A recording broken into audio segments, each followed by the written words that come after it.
Hello, on se retrouve aujourd'hui pour un tout nouvel épisode de Créatif et Impactant.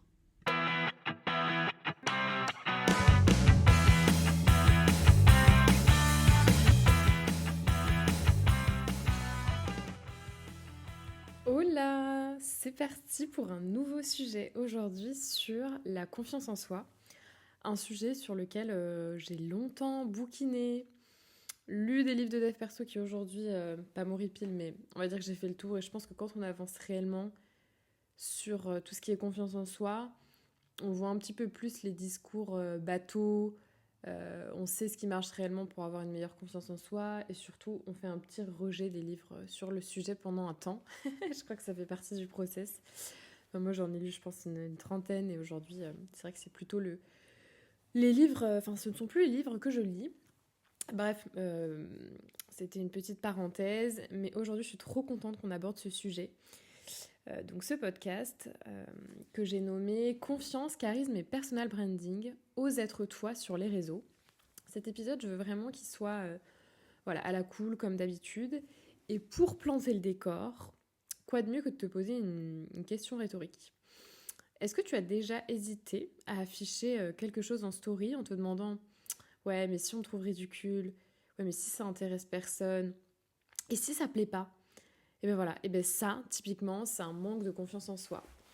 Et aujourd'hui, je veux qu'on pète ce plafond de verre et que tu te transformes en Beyoncé du personal branding. Parce qu'après tout, c'est une queen. Et puis pour te donner des exemples assez frappants, imagine Rihanna, elle s'était dit un jour, oh là là, mais si les gens n'aiment pas ma voix, rauque, enfin je vais être foutue, j'aurai pas de carrière. Ben voilà quoi. Et au final, c'est une nana qui a vendu des singles incroyables et ça a ultra bien marché. Pareil, et si Serena Williams, elle s'était dit, purée, les gens vont trouver que je suis trop musclée pour une femme, et bam, elle a eu plus de 23 titres du Grand Chelem. Donc la moralité, c'est que si tu doutes de toi, en fait, tu te coupes de toi-même et de ton succès, en fait. Et pourquoi la confiance en soi? En fait, c'est un carburant du personal branding. Bah, en fait, les gens aujourd'hui, et je pense que tu le sais, n'achètent pas juste un produit, ils achètent une personnalité. Regarde par exemple Elon Musk. Objectivement, ce mec, il tweet n'importe quoi à 3h du mat, et il vend pourtant des voitures à 100K. Pourquoi? Mais parce qu'il a une personnalité qui fascine. Qu'on aime ou qu'on n'aime pas, il est fascinant. Voilà.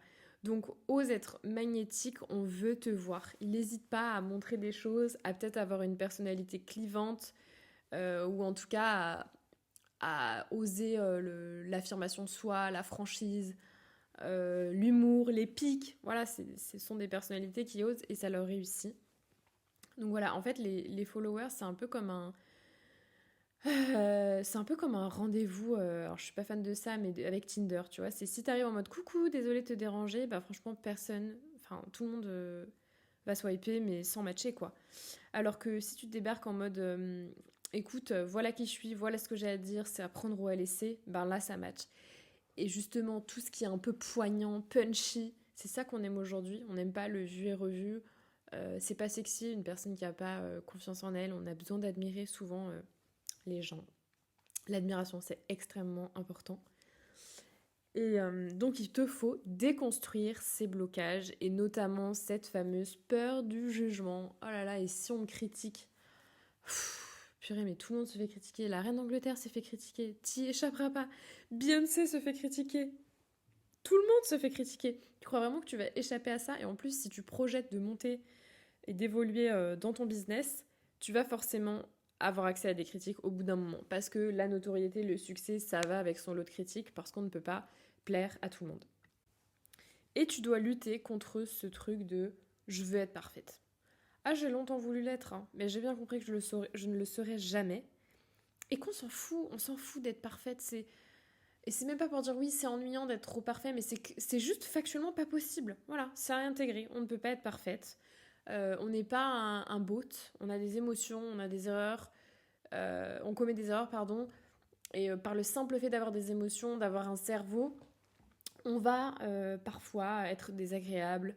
On va prendre des mauvaises décisions guidées par le cœur et non pas par la raison. Enfin, ça fait partie du jeu. Donc, tu dois accepter que la perfection, c'est pas possible. Voilà. Et ça n'attire personne. Voilà. Ce qui attire, c'est l'originalité, les gens qui sortent du lot, Ou les gens qui juste jouent pas un rôle et tu vois sur leur visage qu'ils sont pleinement heureux et qu'ils ont la joie de vivre et que limite personne ne peut leur retirer, quoi. Ça ne veut pas dire qu'ils sont jamais tristes, mais tu comprends, c'est des gens qui, quoi qu'il arrive, seront des solutionnistes. Enfin, c'est ça qui plaît, c'est éventuellement la force de caractère, mais c'est pas le fait d'être parfait, d'avoir aucun défaut. Voilà. Donc, comment assumer qui tu es et avec fierté, avec joie? Eh bien, il faut que tu te poses avec toi-même et que tu trouves ton style si tu ne sais pas vraiment encore qui tu es et surtout que tu t'assumes. Est-ce que dans ton quotidien, t'es une meuf qui adore piquer, qui adore vanner? Bah, fais-le en story. Aborde des sujets en piquant, en lâchant tes meilleures punchlines. Fais-le. Si tu es du genre une nana posée et douce, ben ok, y a pas de souci. Fais passer le message avec des mots puissants, avec une douceur qui peut épater, qui peut décontenancer les autres. Fais-le. En fait, tout se vaut. Il n'y a pas une personnalité mieux qu'une autre. Il y a juste des différences et tu trouveras les gens qui fit avec ça. Donc, je sais pas, t'es une nana qui a une voix grave, avec une certaine douceur ou sensualité, je ne sais pas, mais tu pourrais faire narratrice, voilà, pour des documentaires, je sais pas, sur les animaux ou que sais-je. Mais voilà, il faut bénéficier, il faut faire bénéficier de tout ça aux gens, en fait. Donc ne cherche pas l'unanimité, c'est impossible. Chercher l'unanimité, c'est vraiment une quête vaine, ça n'arrivera pas. Donc voilà, et après surtout, montre-toi sans filtre.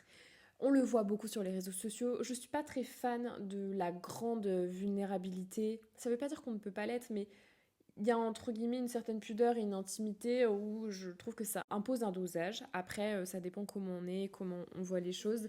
Mais en tout cas, c'est hyper important de raconter les fois où tu as galéré, où tu as échoué. Je sais pas, le moment où t'as failli pleurer en visio client parce que c'était une catastrophe. Le moment où un rendez-vous client, pareil, s'est mal passé parce que la personne t'a mal parlé et que t'étais trop énervé et t'avais envie de la dégommer, hein, disons-le.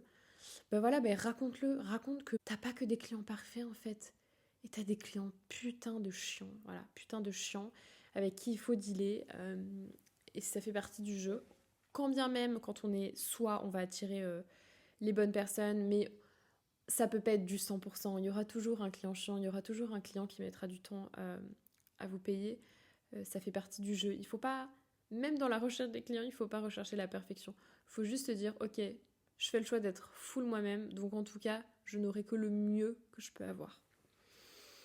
Voilà. Ensuite, un des grands principes que j'applique depuis des années, c'est que il faut commencer petit. Voilà. Commencer petit, mais commencer. Parce que la confiance, ça se muscle. Ça se muscle et c'est comme ça qu'on arrivera à faire de grandes choses. Au début, ben, tu vas en chier. Tu vas faire une première conférence sur les jambes qui tremblent, la voix qui tremble parce que ben, regarder les gens en face de toi, ce sera effrayant. Tu vas faire des vidéos de réel et regarder la caméra, ce sera ultra flippant. Mais plus tu t'entraînes, plus ça va devenir facile. Tu vas te rendre compte que chaque petit pas en avant, ça permet de te booster et de gonfler ta fierté personnelle. Et après, ben, tu vas être audacieuse ben, en permanence parce que ça deviendra ouais, une habitude. Comme se brosser les dents, comme se laver, en fait, ouais, ça fait partie du jeu. Aujourd'hui, je dois remplir mon petit défi, je dois faire ci, ça, pour avancer dans ma confiance en moi et dans le fait d'arriver à mes objectifs. Parce que c'est difficile, souvent, pour atteindre ses objectifs, en tout cas quand ils sont quand même ambitieux, ça nécessite souvent de sortir de sa zone de confort. C'est pour ça que c'est intimement lié à la confiance en soi. Et donc, ce qu'on oublie souvent, c'est que la confiance, ça exige un effort qui est constant. Je vais être honnête, franchement ça peut être dur. Si t'es timide par exemple, fais ce deal avec toi-même de te dire ben, cette semaine je vais parler à quelqu'un dans la rue. Je vais lui dire que je vais lui faire un compliment. Et pas forcément un compliment qui pourrait être le plus dérangeant comme dire à quelqu'un waouh, une femme, je sais pas, t'es belle. Si c'est trop avancé dans ce step-là, simplement dis-lui que t'adores son jean, j'en sais rien. Commence par ça. Et une personne, peu importe qui, et surtout ne réfléchis pas, juste vois quelque chose, tu apprécies quelque chose chez elle, dis-lui, ne perds pas de temps à réfléchir parce que franchement dans ces moments-là, trop penser c'est un ennemi et tu le feras pas. Donc voilà, ça peut paraître tout bête mais chaque petit défi de ce genre, ça va te rendre plus forte. Chaque interaction, ça va devenir un entraînement pour ton mental. et tu vas te sentir de plus en plus confiante. Et franchement, en tant que femme, est-ce qu'on peut pas se dire, est-ce qu'il n'y a pas mieux que de te sentir forte, quoi? Se dire que le monde est à notre portée. C'est pas mieux que d'être faible, mais c'est trop bien quand tu arrives vraiment à l'être dans des domaines où tu pensais pas y arriver. T'as l'impression, franchement, que tu peux tout accomplir. Et ça, c'est ce qui va faire que, entre guillemets, tu vas attirer de très belles choses derrière. Donc, forcément, il te faut un allié dans ces moments-là, qui s'appelle la discipline. La discipline, une valeur très importante pour moi, parce que construire sa confiance, c'est un travail de tous les jours. Et il faut pas se mentir, enfin, la discipline, c'est plus important que la motivation, parce que la motivation, on l'aura pas toujours. Là, tu peux te dire, les 3 premiers jours de ton défi, tu vas avoir une certaine adrénaline. Bon, bah voilà, tu vas l'avoir fait 3 fois, tu vas te dire, et c'est un leurre, que ça y est, c'est bon, t'es plus timide, parce que tu l'as fait 3 fois.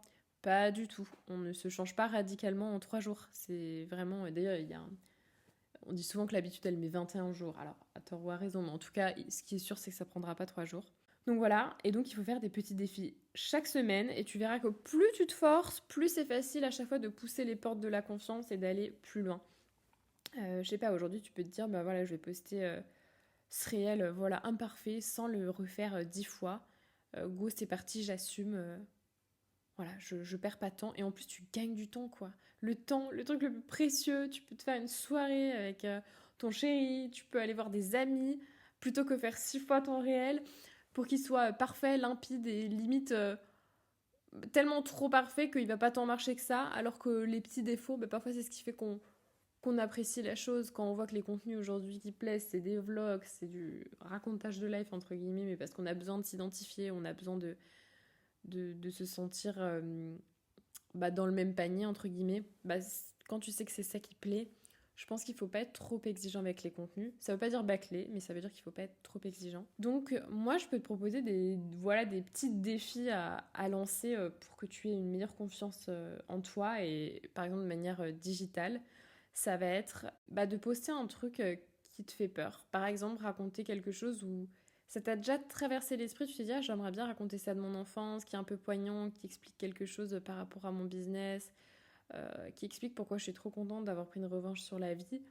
Mais t'oses pas parce que tu te dis, c'est un peu mon intimité, mon jardin secret, mais au fond, t'as envie de le faire. Donc c'est la peur du jugement, c'est la peur du est-ce que c'est pas trop en faire, c'est le... Moi, je pense que tu devrais le faire. Tu devrais te dire, ou alors si c'est un avis sur un sujet d'actu, le poster. Si c'est une photo sans retouche, parce que voilà, tu peux pas blairer les boutons que t'as sur la tronche, fais-le. Voilà, si tu t'es dit purée, je suis en admiration, on revient à cette admiration des femmes qui osent se poster au naturel, eh bien alors fais-le. Fais-le. Voilà. Et puis au pire, le pire scénario, c'est quoi? En fait, j'ai souvent un truc, c'est de me dire, souvent on a une peur. Et quand on la déroule au maximum, est-ce qu'elle est si grave que ça? Est-ce qu'elle a tant d'ampleur? Parce que le pire scénario, c'est quoi? C'est si tu postes ça, tu vas avoir un mec random qui va te mettre un commentaire désagréable, tu le bloques. Next. Voilà. Si c'est un commentaire que tu trouves déplacé, voilà, soit tu le subs, soit si tu trouves que c'est inadmissible, tu le bloques. Bam. Est-ce que c'est si grave? Si à terme t'as une mauvaise période et t'es super connu et tu reçois que des avis de merde parce que t'as enfin osé sortir une vidéo sur un sujet important, et ben tu désactives les commentaires pendant un petit temps. Comme ça leur fera les pieds, les gens n'ont pas beaucoup de patience et ils s'attaqueront à une autre proie. C'est triste, mais c'est un petit peu ça, et ils te lâcheront la grappe. Voilà, il y a toujours une solution. Euh, Oui, voilà, au pire on va te juger, au pire on va te mettre un mauvais commentaire. Waouh, est-ce que tu vas t'en remettre? Oui, c'est sûr, voilà. Moi j'aime bien me voir dans mon petit microcosme et de me dire, je parle comme si je discutais avec une seule personne. Je m'imagine pas une foule, je m'imagine juste un one-one où je fais un post et je raconte ça à une pote. Une bonne pote, quoi, pas un jury du bac de français, quoi. Genre juste une bonne pote. Et je lui fais part de mon truc. Et ça me permet aussi d'avoir un discours friendly, de pas être trop, je vais pas dire hautaine, mais trop inabordable. Voilà, d'avoir toujours ce côté femme simple, accessible, parce que c'est ce que j'aime et c'est ce que je suis. Donc voilà, cet épisode, c'est vraiment de vous dire un peu fake it until you make it. C'est toutes ces choses que tu as peur de faire si tu sais pas vivre seule. Eh ben, va te balader seule. Tu verras qu'au début c'est inconfortable, mais c'est comme tout.